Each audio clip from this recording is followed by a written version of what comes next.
देखें आप सब, आजकल हर जिले का मामला है, हर गांव का मामला है, देख सकते हैं आप। वाह वाह। पहले पट्टीदार से और गांव से दुश्मनी होती थी, लेकिन आजकल सबसे बड़ा दुश्मन अपना सगा भाई हो गया है। वाह। हर घर परिवार की बात है। गीत के माध्यम से देखें आप। हर आज के जमाना में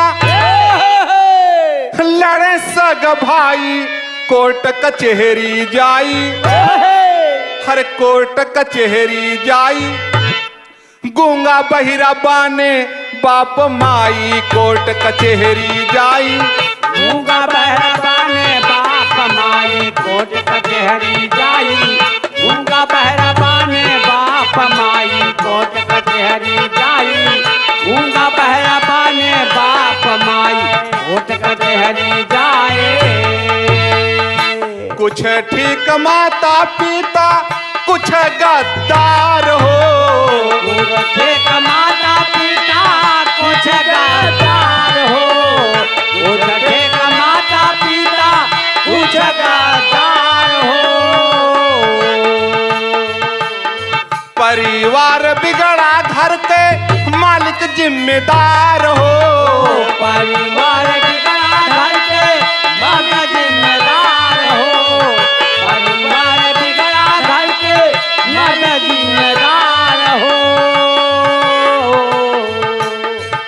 अभिमान आलस में संपत्ति नसाई कोर्ट कचहरी जाई, गूंगा बहिरा बने बाप माई कोर्ट कचहरी जाई, गूंगा बहरा बाने बाप माई कोर्ट कचहरी जाई, गूंगा बहरा बाने बाप माई कोर्ट कचहरी जाई, गूंगा बहरा बाने बाप माई कोर्ट कचहरी जाए।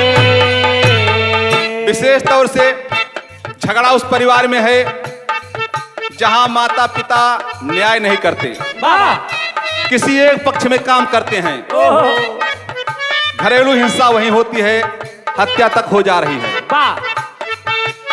कुछ ऐसे भी नालायक पुत्र हैं जो काम नहीं करना चाहते और धनवान बनना चाहते हैं। बिना मेहनत के बना चाहे धनवान हो, बिना मेहनत के बना चाहे धनवान हो, बिना मेहनत के बना चाहे धनवान हो,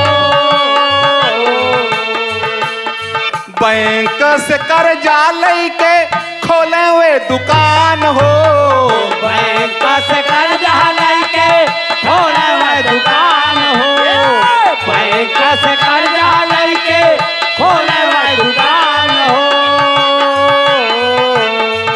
हर ड्राइवर नहीं है फिर भी गाड़ी निकल आई कोर्ट कचहरी जाई, कोर्ट कचहरी जाई, कोर्ट कचहरी जाई, गूंगा बहिरा बाने बाप माई कोर्ट कचहरी जाई, गूंगा बहरा बाने बाप माई कोर्ट कचहरी जाई, गूंगा बहरा बाने बाप माई कोर्ट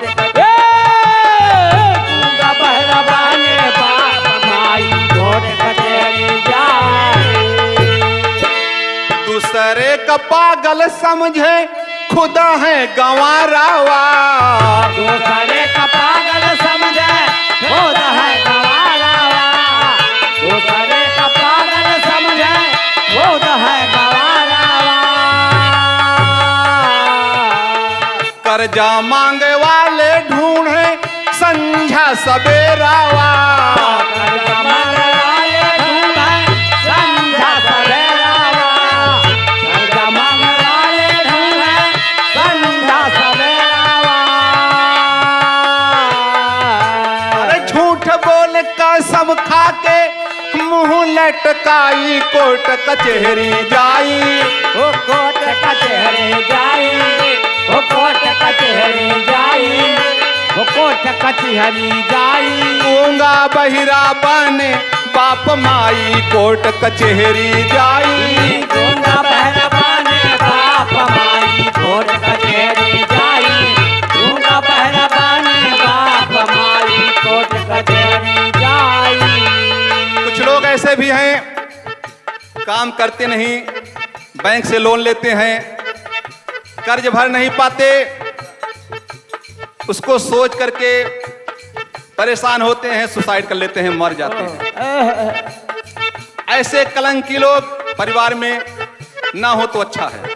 वाह कुल में कलंक होते ऐसे ही लोग हो, कुल में कलंक होते ऐसे ही लोग हो कुल में कलंक होते ऐसे ही लोग हो